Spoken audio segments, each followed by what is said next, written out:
Today we're going to create a line design, and we're going to use positive and negative space. We're also going to be like sliding and flipping our design to create our composition.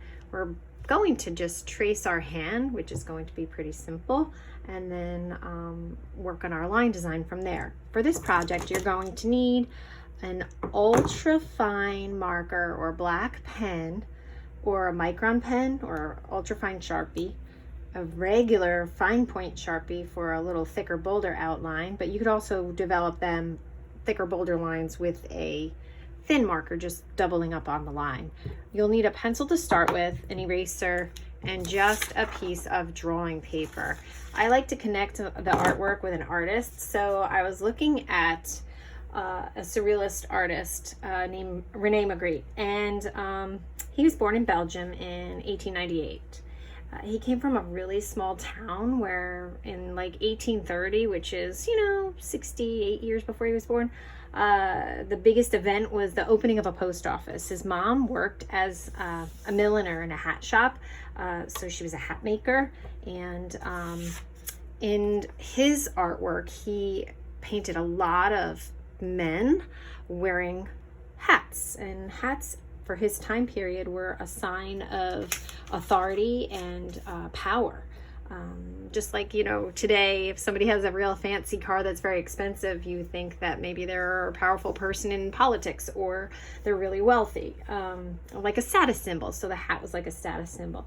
So we're going to use this painting as an inspiration. Even though we're not drawing a hat and a man, we're using positive and negative space. And it's interesting the way he uses it, where the man is painted over here, but then it's almost like there's a cutout of the man on the other side of the paper, and you can see through to the background, the negative space, what's behind the man. Okay, so we're not going to create clouds or a curtain in our design. We're just going to use a basic line design.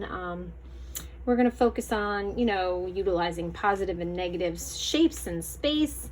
And we're also going to be using like slide and flipping, which is kind of a math concept, like transformational geometry, that sort of thing. So in this video, you're definitely going to develop an understanding of like positive and negative within a drawing. Okay, so let's get started. The first thing you're going to need to do is take your paper and hold it horizontally. Okay, don't write your name on the front of it or anything like that. For now, you might want to put your name on the back of it in pencil, but you're working from home, so everything should stay in a nice safe place. So here we go. Take your paper, hold it horizontally, and then you're going to fold it corner to corner, just like so, and put a crease down the middle. So now you have a line directly down the middle of your paper. And now this is really simple, but it can be a little tricky, believe it or not, tracing your hand.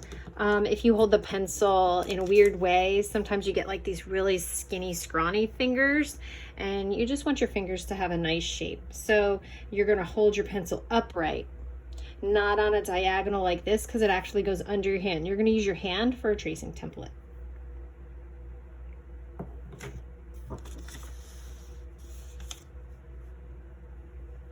You let the pencil touch your hand, your skin. See how slow I'm going?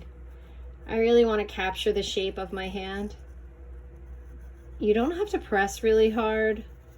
You just have to make sure your hand stays still and that you keep your pencil upright, straight up and down, not on a diagonal, so that you're getting the full tracing shape of your hand.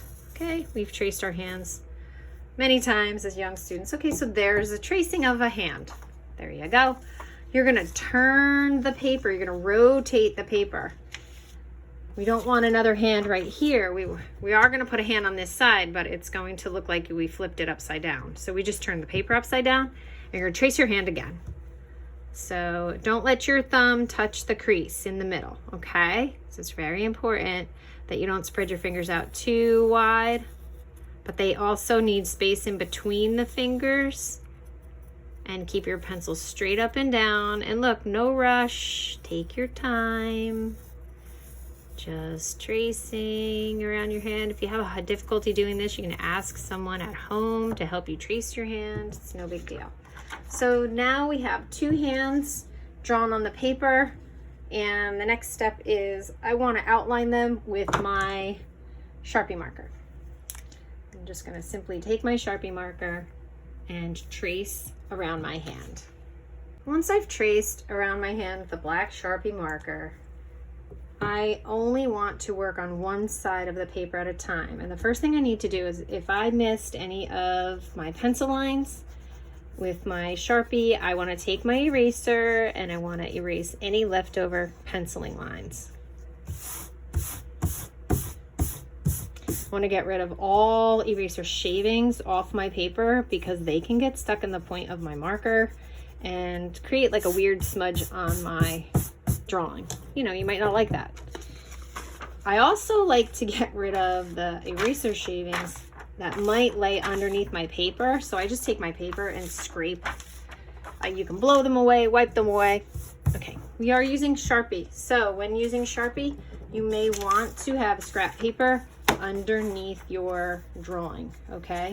You might want to have a piece of scrap underneath your drawing so that it doesn't go through onto, I have a plastic covering on my table, so I don't really worry about it too much, but you don't want it to go through on your tablecloth. The next thing we have to do is we're going to figure out what type of line design we want to create, okay? I'm going to use a wave design, okay? So I took curving, swirling lines and I just started in one section and just developed it. I like to always start with the hand, inside the hand. It's just the easiest for me. So this is my positive space, okay? Or if it's cut away, it's the negative space. So this is also the positive space and this is our negative space. So I'm going to draw my line design in this hand, okay?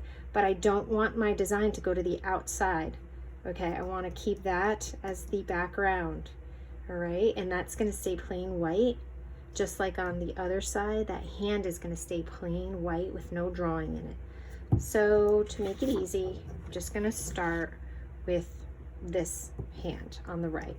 And I'm going to draw my design inside the hand. If you feel more confident drawing in pencil first and then going over it with marker, you certainly can. It's just a little bit more work. So let's talk about lines. I know we've been learning about lines since we were in kindergarten, and but it's always good to kind of refresh. So let's go over different types of lines that you could possibly use. There are zigzag lines. Oh, my pencil just broke. So we have zigzag lines that we could use. We have wavy lines we could use. Bumpy lines. Okay. Different type of zigzag lines. Like, looks like a saw, the edge of a saw. Okay.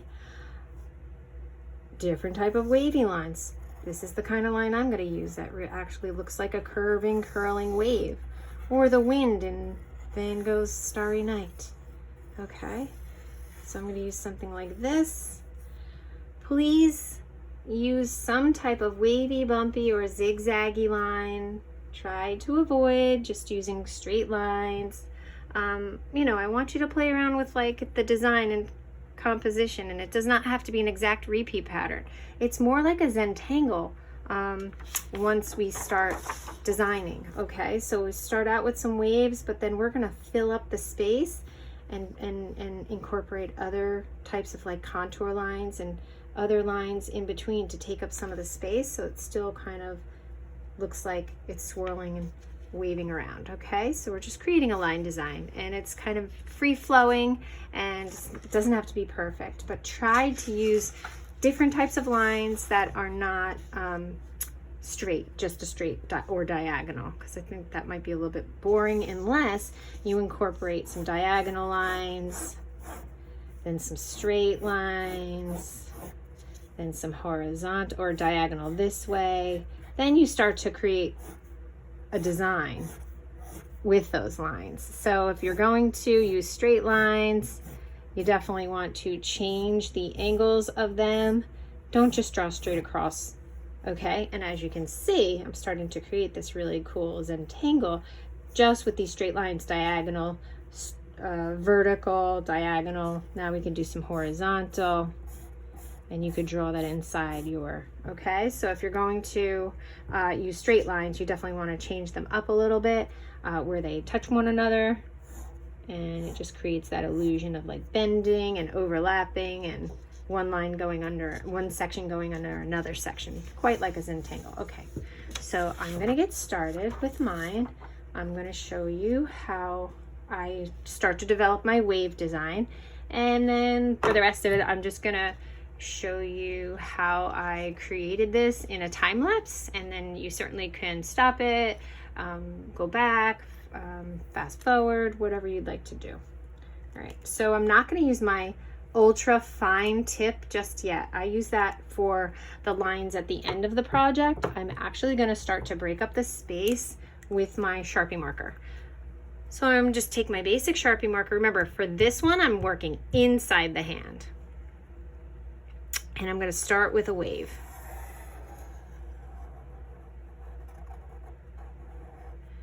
Swirling around, coming back, and I might go up like this and just divide the space into two shapes, okay? So now I have the upper portion of the hand and the lower portion of the hand. And then from here, I can just add another wave, and this will be a little smaller. I can come down here and I make another one that kind of goes on a weird angle, swirling around and swirling back. So as you can see, I'm really just with the thicker marker breaking up the space so that I can put like other thinner wavy lines inside of these shapes. So with these lines, I'm actually creating these shapes, because lines, area enclosed by a line becomes a shape. So I am making all these individual shapes inside of this hand. And I like to do that first with my thicker Sharpie marker. And then I like to go in with my thinner markers for more details. So wherever I can fit a wave, I'm kind of squishing one in there. And try to stay inside your shape, okay? Let's see if I can put another one right here. Yeah, it works. And notice I'm going slow. Now, I want to maybe continue this one, pretend it like skips the space in between the fingers and kind of just goes like that. And then I can do the same thing here, okay? So try to do something like that. Create a continuous line that runs through the fingers, but does not go and touch the background.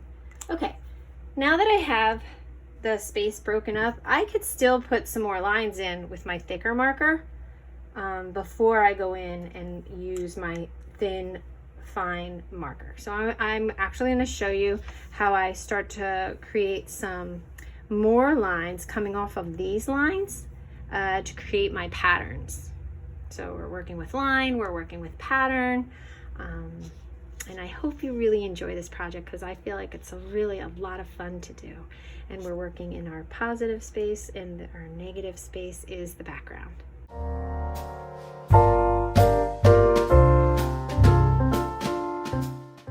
At this point, I just wanted to stop for a minute because I didn't really explain that I would like you to use thick lines and thin lines. And one way that you can make your lines thicker, if you only have a fine point Sharpie and you don't have a micron pen or a really thin marker, you need to make some of these lines double thick, so that when you go back in and just put some regular lines with the Sharpie, these will look thinner compared to the other doubly thick lines that you've created, okay?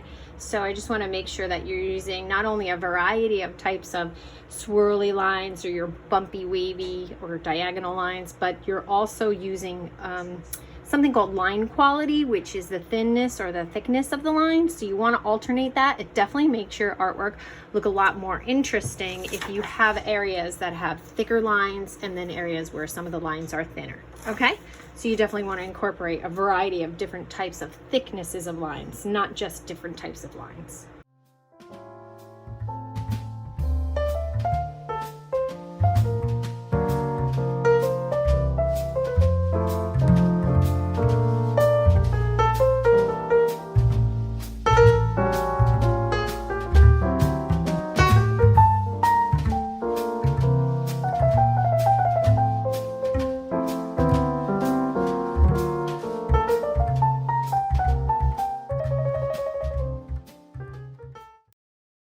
So I've created my line design inside the hand on this side. So it's similar to this one.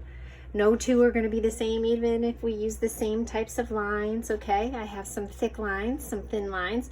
I could go back in and make some more thicker, bolder lines. But now I'm going to flip the paper and I'm going to do the background, okay? So now it's as if this hand is missing and I'm going to work on what's behind the hand, and I'm going to leave the hand white. Okay, so make sure, this is the tricky part because you're going to draw to the folded line.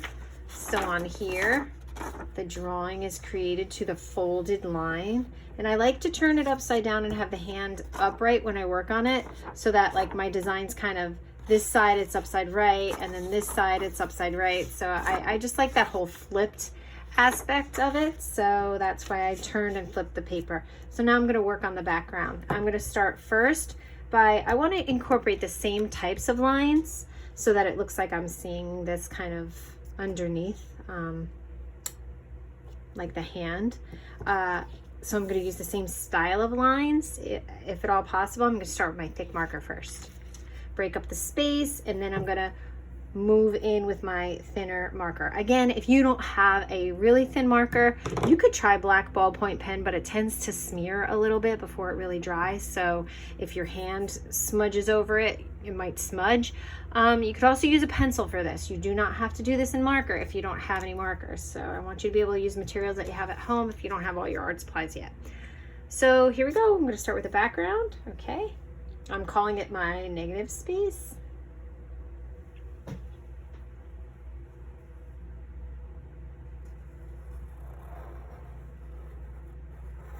And just like so, maybe you draw an imaginary line to here and go like that. So I'm going to start to break up the space of the background with my wave motif. Motif is a pattern that I'm using over and over again, just like he used his bowler hats, just like Magritte was using the bowler hats in a lot of paintings.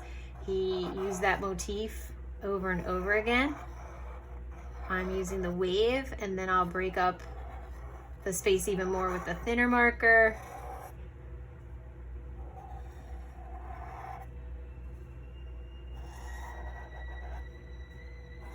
When I'm done with my thick line.